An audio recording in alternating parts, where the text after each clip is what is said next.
नमस्कार। देश के रेल मंत्री श्री अश्विनी वैष्णव जी कार्यक्रम में देश के कोने कोने से जुड़े केंद्रीय मंत्रिमंडल के अन्य सदस्य, विभिन्न राज्यों के गवर्नर, मुख्यमंत्रीगण, राज्य मंत्रिमंडल के मंत्रीश्री, सांसदगण, विधायकगण, अन्य सभी महानुभाव और मेरे प्यारे भाइयों और बहनों, विकसित होने के लक्ष्य की तरफ कदम बढ़ा रहा भारत अपने अमृत काल के प्रारंभ में है। नई ऊर्जा है, नई प्रेरणा है, नए संकल्प है। इसी आलोक में आज भारतीय रेल के इतिहास में भी एक नए अध्याय की शुरुआत हो रही है। भारत के करीब 1300 प्रमुख रेलवे स्टेशन अब अमृत भारत रेलवे स्टेशन के तौर पर विकसित किए जाएंगे। उनका पुनर्विकास होगा, आधुनिकता के साथ होगा। इसमें से आज 508 अमृत भारत स्टेशनों के पुनर्निर्माण का काम शुरू हो रहा है और इन 508 अमृत भारत स्टेशन के नवनिर्माण पर करीब 25,000 करोड़ रुपए खर्च किए जाएंगे। आप कल्पना कर सकते हैं, ये देश के इंफ्रास्ट्रक्चर के लिए, रेलवे के लिए और सबसे बड़ी बात है मेरे देश के सामान्य नागरिकों के लिए ये कितना बड़ा अभियान होने वाला है। इसका लाभ देश के लगभग सभी राज्यों को मिलेगा। जैसे यूपी में इसके लिए करीब 4,500 करोड़ रुपए के खर्च से 55 अमृत स्टेशन को विकसित किया जाएगा। राजस्थान के भी 55 railway station Amrit Bharat station बनेंगे। एमपी में 1,000 करोड़ रुपए के खर्च से 34 स्टेशन का कायाकल्प होने वाला है। महाराष्ट्र में 44 स्टेशन के विकास के लिए 1,500 करोड़ रुपए से ज्यादा खर्च होंगे। तमिलनाडु, कर्नाटका और केरला के भी प्रमुख स्टेशंस को अमृत भारत स्टेशन के रूप में विकसित किया जाएगा। मैं अमृत काल के प्रारंभ में इस ऐतिहासिक अभियान के लिए रेल मंत्रालय की सराहना करता हूं और सभी देशवासियों को बधाई देता हूं। साथियों, आज पूरी दुनिया की दृष्टि भारत पर है। वैश्विक स्तर पर भारत की साख बढ़ी है। भारत को लेकर दुनिया का रवैया बदला है और इसकी दो प्रमुख बातें हैं, दो मुख्य वजह हैं। पहली, आप देशवासी, भारत के लोगों ने करीब करीब 3 दशक बाद, 30 साल बाद देश में पूर्ण बहुमत की सरकार बनाई। वो पहली वजह।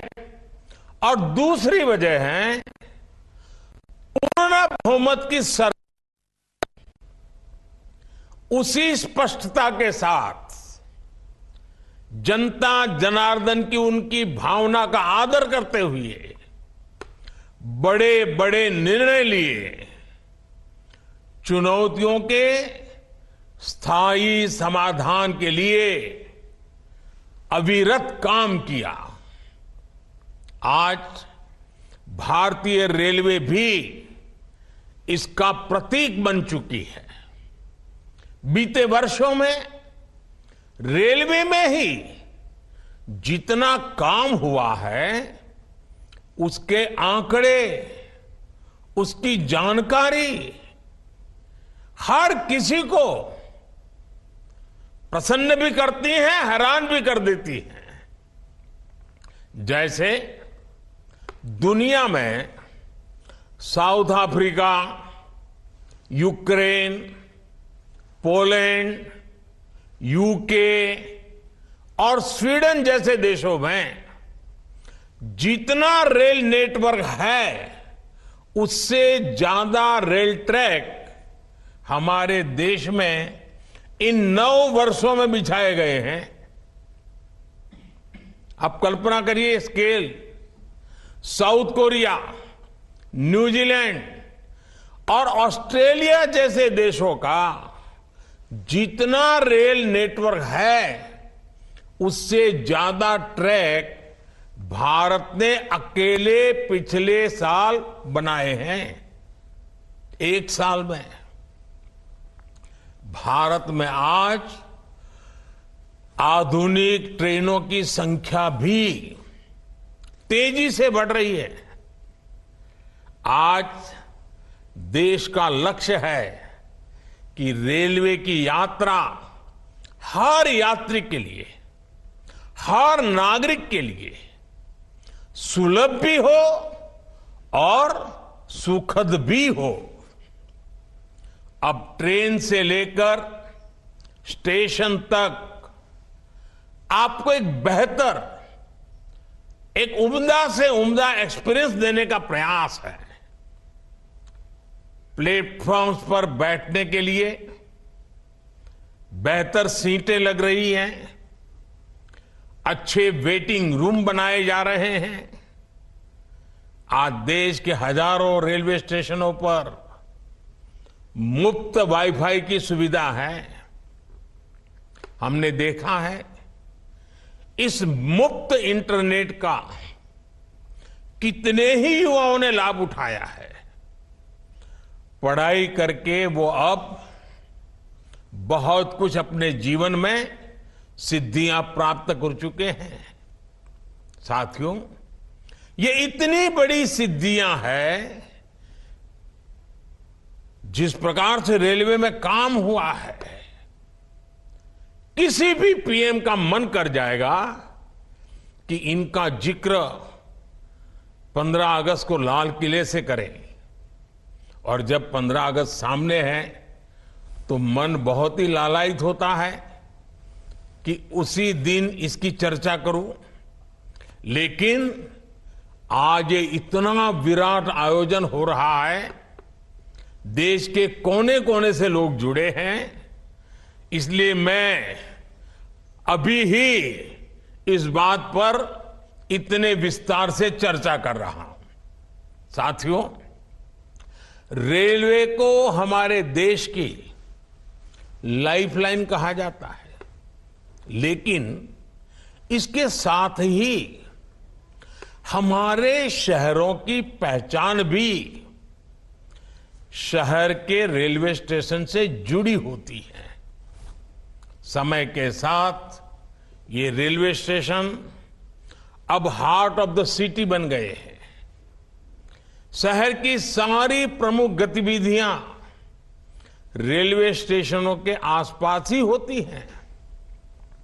इसलिए आज बहुत आवश्यक है कि हमारे रेलवे स्टेशनों को नए आधुनिक स्वरूप में ढाला जाए। रेलवे की जगह ऑप्टिमम यूटिलाइजेशन किया जाए। साथियों, जब देश में इतने सारे नए आधुनिक स्टेशन बनेंगे तो उससे विकास को लेकर एक नया माहौल भी बनेगा। देसी विदेशी कोई भी पर्यटक जब ट्रेन से इन आधुनिक स्टेशनों पर पहुंचेगा तो राज्य की, आपके शहर की पहली तस्वीर उसे जरूर प्रभावित करेगी, वो यादगार बन जाती है। आधुनिक सेवाओं के कारण पर्यटन को बढ़ावा मिलेगा। स्टेशन के आसपास अच्छी व्यवस्थाएं होने से आर्थिक गतिविधियों को भी बढ़ावा मिलेगा। सरकार ने स्टेशनों को शहर और राज्यों की पहचान से जोड़ने के लिए वन स्टेशन वन प्रोडक्ट योजना भी शुरू की है। इससे पूरे इलाके के लोगों को, कामगारों और कारीगरों को फायदा होगा, साथ ही जिले की ब्रांडिंग भी होगी। साथियों, आजादी के अमृत काल में देश ने अपनी विरासत पर गर्व का भी संकल्प लिया है। ये अमृत रेलवे स्टेशन उसके भी प्रतीक बनेंगे, हमें गर्व से भर देंगे।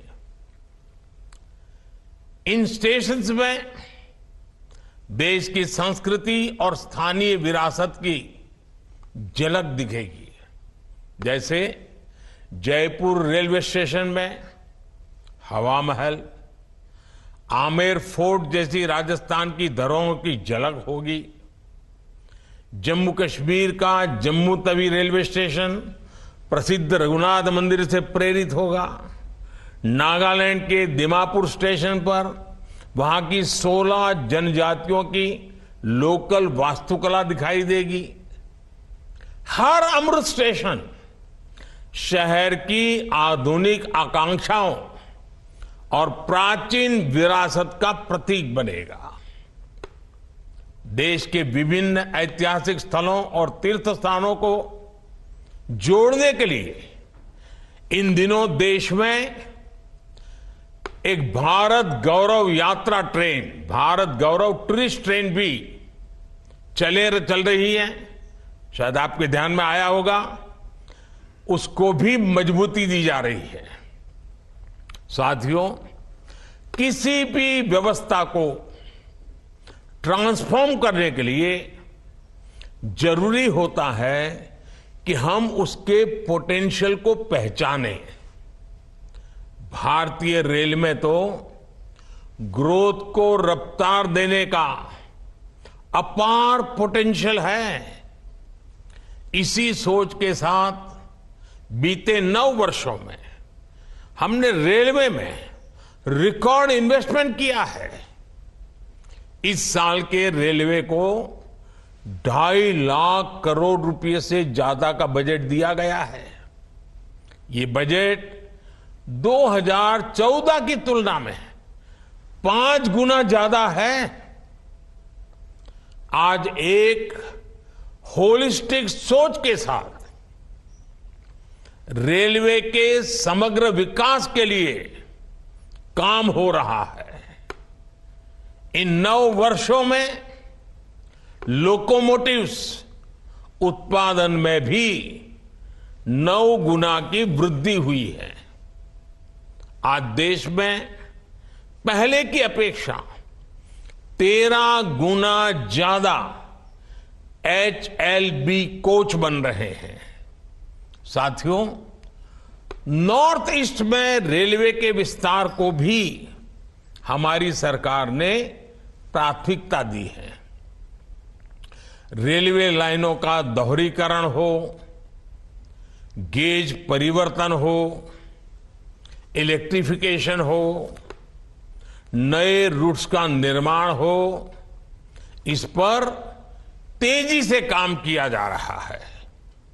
जल्द ही पूर्वोत्तर के सभी राज्यों की राजधानियां रेलवे नेटवर्क से जुड़ जाएगी। नागालैंड में 100 साल बाद दूसरा रेलवे स्टेशन बना है। नॉर्थ ईस्ट में नई रेल लाइनों की कमीशनिंग भी पहले के मुकाबले 3 गुना ज्यादा हो रही है। साथियों, पिछले 9 वर्षों में 2200 किलोमीटर डेडिकेटेड फ्रेट कॉरिडोर भी बनाए गए हैं। इसकी वजह से माल गाड़ियों के ट्रेवल टाइम में काफी कमी आई है। दिल्ली एनसीआर से वेस्टर्न पोर्ट तक, चाहे गुजरात के समुद्री तट हो या महाराष्ट्र का समुद्री तट हो, पहले से जो सामान ट्रेन से पहुंचाने में एवरेज औसतन 72 घंटे लगते थे, आज वही लगेज, वही सामान, वही गुड्स 24 घंटे में पहुंच जाता है। ऐसे ही दूसरे रूट्स पर भी टाइम में 40% की कमी आई है। ट्रैवल टाइम में कमी आने का मतलब है कि मालगाड़ियों की गति बढ़ी है और सामान भी अब ज्यादा तेजी से पहुंच रहा है। इसका बड़ा लाभ हमारे उद्यमियों, कारोबारियों और खास करके हमारे किसान भाई बहनों को हो रहा है। हमारी फल सब्जियां अब ज्यादा तेजी से देश के एक कोने से दूसरे कोने तक जा रही है। जब देश में इस तरह का ट्रांसपोर्टेशन तेज होगा तो उतनी ही तेजी से भारत के जो उत्पाद है, हमारे छोटे मोटे कारीगर, हमारे लघु उद्योग जो कुछ भी उत्पादन करते हैं, वो सामान विश्व बाजार में भी तेजी से पहुंचेगा। साथियों, आप सभी ने देखा है कि पहले रेलवे ओवरब्रिज का कम होने के कारण कितनी दिक्कतें आती थी। 2014 से पहले देश में 6000 से भी कम रेलवे ओवरब्रिज और अंडरब्रिज थे। आज ओवरब्रिज और अंडरब्रिज की ये संख्या 10,000 से ज्यादा हो गई है। देश में बड़ी लाइन पर मानव रहित क्रॉसिंग की संख्या भी 0 हो चुकी है।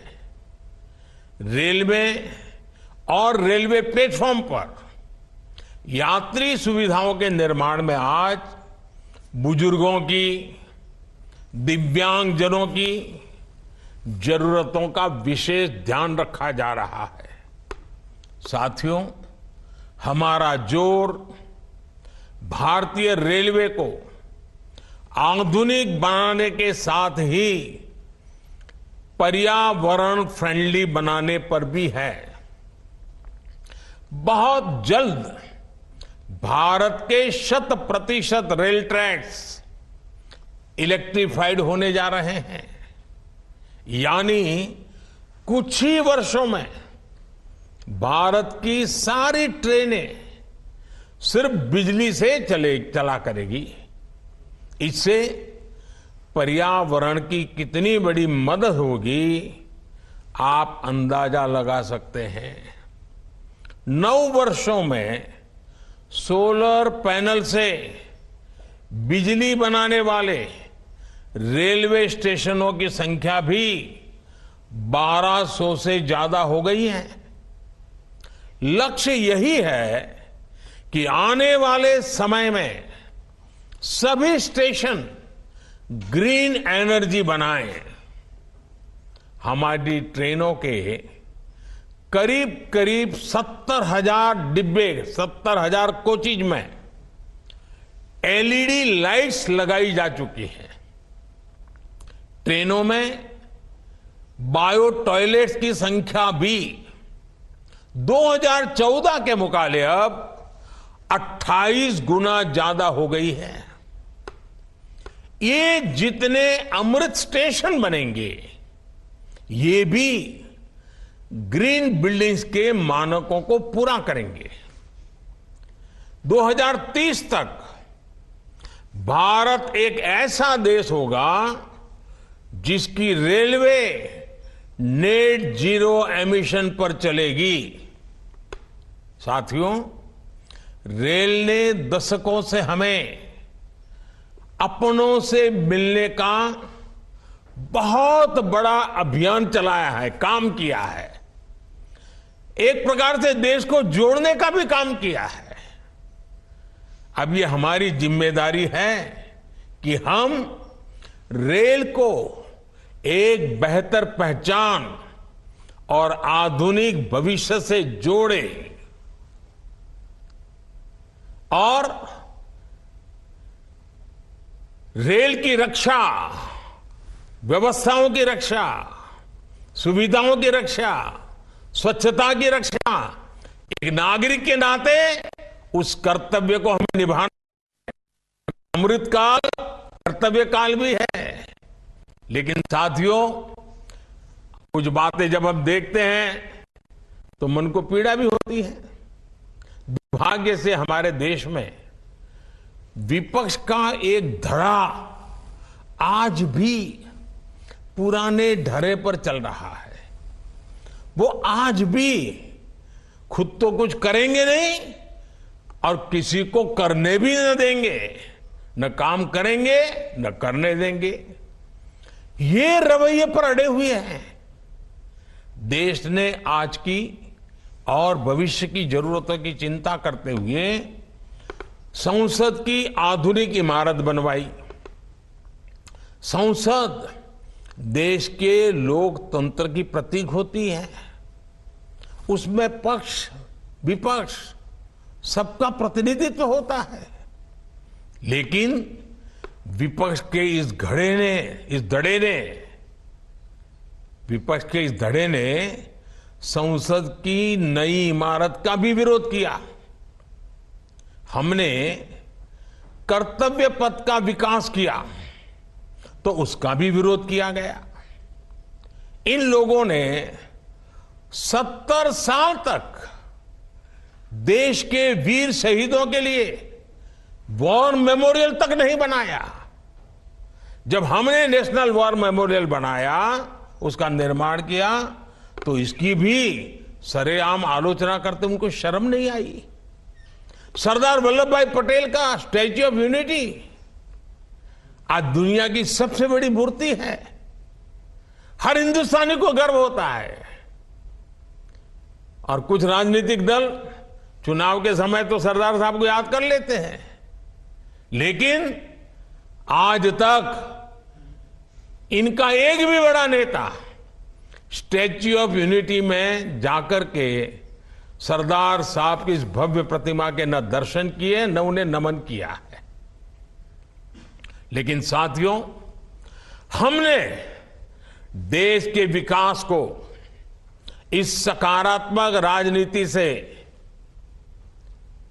आगे बढ़ाने का फैसला किया है और इसलिए नकारात्मक राजनीति से ऊपर उठकर सकारात्मक राजनीति के मार्ग पर एक मिशन के रूप में हम चल रहे हैं। किस राज्य में किसकी सरकार है, कहां किसका वोट बैंक है, इस सब से ऊपर उठकर हम पूरे देश में विकास को सर्वोच्च प्राथमिकता दे रहे हैं। सबका साथ सबका विकास, ये धरती पर चरितार्थ करने के लिए जी जान से जुटे हैं। साथियों, पिछले वर्षों में रेलवे युवाओं को जॉब देने का भी बहुत बड़ा जरिया बनी है। करीब 1.5 लाख से ज्यादा युवाओं को अकेले रेलवे में पक्की नौकरी मिली है। इसी तरह इंफ्रास्ट्रक्चर पर लाखों करोड़ के निवेश से लाखों युवाओं को रोजगार मिल रहा है। इस समय केंद्र सरकार 10 लाख युवाओं को नौकरी देने का अभियान भी चला रही है। रोजगार मेलों में लगातार युवाओं को नियुक्ति पत्र मिल रहे हैं। ये बदलते भारत की वो तस्वीर है जिसमें विकास युवाओं को नए अवसर दे रहा है और युवा विकास को नए पंख लगा रहे हैं। साथियों, आज इस कार्यक्रम में बहुत सारे स्वतंत्रता सेनानी हमें आशीर्वाद देने के लिए उपस्थित हैं। कई पद्म सम्मान प्राप्त महानुभाव भी इस कार्यक्रम की शोभा बढ़ा रहे हैं। हर भारतीय के लिए अगस्त महीना बहुत विशेष महीना होता है। ये महीना क्रांति का महीना है, कृतज्ञता का महीना है, कर्तव्य भावना का माह है। अगस्त में कितने ही ऐतिहासिक दिवस आते हैं जिन्होंने भारत के इतिहास को नई दिशा दी और आज भी हमें प्रेरित करते हैं। कल 7 अगस्त को पूरा देश स्वदेशी आंदोलन को समर्पित नेशनल हैंडलूम डे मनाएगा। 7 अगस्त की ये तारीख हर भारतीय के लिए वोकल फॉर लोकल होने के संकल्प को दोहराने का दिन है। कुछ ही दिनों बाद गणेश चतुर्थी का पवित्र पर्व भी आने वाला है। हमें अभी से इको फ्रेंडली गणेश चतुर्थी की तरफ जाना है। हम कोशिश करें कि गणपति बप्पा की प्रतिमाएं इको फ्रेंडली मटेरियल्स की बनी हो। ये वर्ष हमारे स्थानीय कारीगरों, हमारे हस्तशिल्पियों और हमारे छोटे उद्यमियों के बनाए उत्पादों को खरीदने की प्रेरणा देता है। साथियों, 7 तारीख के एक दिन बाद 9 अगस्त आ रही है। 9 अगस्त वो तारीख है जब ऐतिहासिक क्विट इंडिया मूवमेंट की शुरुआत हुई थी। महात्मा गांधी ने मंत्र दिया था और क्विट इंडिया मूवमेंट ने स्वतंत्रता की तरफ भारत के कदमों में नई ऊर्जा पैदा कर दी थी। इसी से प्रेरित होकर आज पूरा देश हर बुराई के लिए कह रहा है क्विट इंडिया। चारों तरफ एक ही गूंज है, करप्शन क्विट इंडिया, यानी भ्रष्टाचार इंडिया छोड़ो, डायनेस्टी क्विट इंडिया, यानी परिवारवाद इंडिया छोड़ो, अपीजमेंट क्विट इंडिया, यानी तुष्टीकरण इंडिया छोड़ो। साथियों, उसके बाद 15 अगस्त की पूर्व संध्या 14 अगस्त का विभाजन विभीषिका स्मरण दिवस, जब मां भारती के 2 टुकड़े हो गए थे। एक ऐसा दिन है जो हर भारतीय की आंखों को नम कर देता है। ये उन अनगिनत लोगों को याद करने का दिन है जिन्होंने भारत के बंटवारे की बड़ी कीमत चुकाई। ये उन परिवारों के प्रति एकजुटता को दिखाने का जिन्होंने अपना सब कुछ खो दिया और फिर भी साहस के साथ मां भारती के लिए अपनी श्रद्धा को लेते हुए जीवन को पटरी पर लेने के लिए जूझते रहे। आज ये अपने परिवार, अपने देश के हित में, देश के विकास में महत्वपूर्ण योगदान दे रहे हैं। और साथियों, 14 अगस्त विभाजन विभीषिका दिवस, मां भारती के टुकड़ों का वो दिन हमें भविष्य में मां भारती को एक रखने की जिम्मेवारी भी देता है। अब इस देश को किसी भी तरह से कोई नुकसान न हो पाए, ये संकल्प करने का समय भी ये विभाजन विभीषिका दिवस 14 अगस्त है। साथियों, देश का हर बच्चा, बुजुर्ग, सब कोई 15 अगस्त का इंतजार करता है। और हमारा 15 अगस्त, हमारा स्वतंत्रता दिवस, हमारे तिरंगे और हमारे राष्ट्र की प्रगति के प्रति हमारी प्रतिबद्धता को दोहराने का समय है। पिछले साल की तरह ही इस बार भी हमें हर घर तिरंगा फहराना है। हर घर तिरंगा, हर दिल तिरंगा, हर मन तिरंगा, हर मकसद तिरंगा, हर सपना तिरंगा, हर संकल्प तिरंगा। मैं देख रहा हूं कि अनेक साथी आजकल सोशल मीडिया पर अपनी तिरंगे वाली डीपी अपडेट कर रहे हैं। हर घर तिरंगा के उद्घोष के साथ फ्लैग मार्च भी निकाल रहे हैं।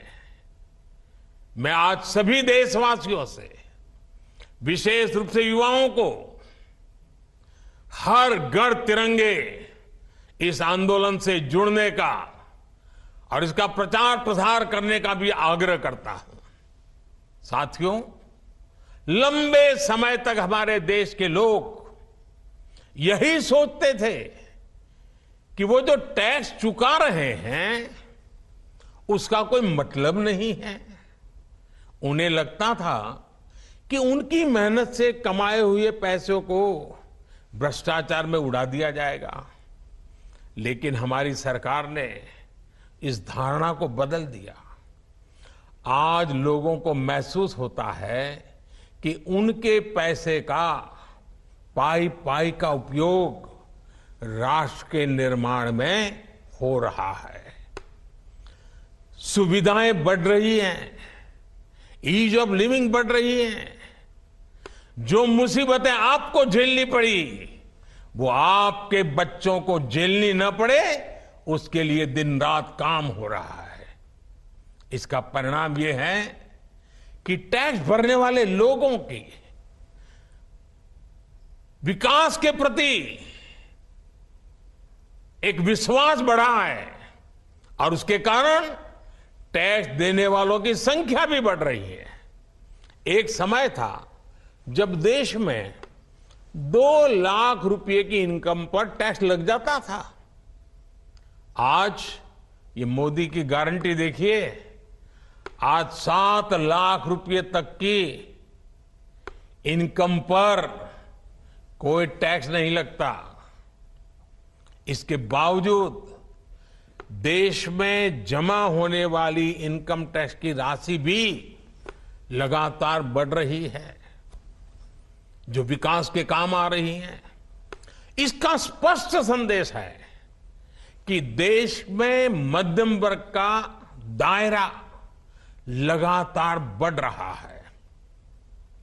अभी 5 दिन पहले ही इनकम टैक्स रिटर्न भरने की आखिरी तारीख गुजरी है। इस साल हमने देखा है कि इनकम टैक्स रिटर्न भरने वालों की संख्या 16% बढ़ी है। ये दिखाता है कि लोगों का देश की सरकार पर देश में हो रहे नवनिर्माण पर और विकास की कितनी जरूरत है इस बात पर भरोसा कितना बढ़ रहा है। लोग आज देख रहे हैं कि देश में किस तरह रेलवे का कायाकल्प हो रहा है, मेट्रो का विस्तार हो रहा है। लोग आज देख रहे हैं कि देश में किस तरह एक के बाद एक नए एक्सप्रेसवे बनाए जा रहे हैं। लोग आज देख रहे हैं कि देश में किस तरह तेजी से नए नए एयरपोर्ट बनाए जा रहे हैं, नए नए अस्पताल बनाए जा रहे हैं, नए नए स्कूल बनाए जा रहे हैं। जब लोग इस तरह का बदलाव देखते हैं तो ये एहसास और मजबूत होता है कि उनके पैसे से नए भारत का निर्माण हो रहा है। आपके बच्चों के उज्जवल भविष्य की गारंटी इन सब कामों में गारंटी है। हमें इस विश्वास को दिनों दिन और मजबूत करना है। और भाई बहनों, ये जो 508 रेलवे स्टेशनों का आधुनिकीकरण हुआ है ना, ये भी उसी दिशा में उठाया गया कदम है। मैं आपको विश्वास दिलाता हूं, अमृत भारत स्टेशंस भारतीय रेल के इस कायाकल्प को एक नई ऊंचाई देंगे। आओ इस क्रांति के महीने में हम सभी हिंदुस्तानी नए संकल्पों के साथ 2047 में जब देश आजादी के 100 साल मनाएगा, भारत को विकसित बनाने के लिए एक नागरिक के नाते मेरी जो भी जिम्मेवारी है उसको अवश्य पूर्ण करूंगा। इस संकल्प के साथ आप सबका बहुत बहुत धन्यवाद, बहुत बहुत शुभकामनाएं।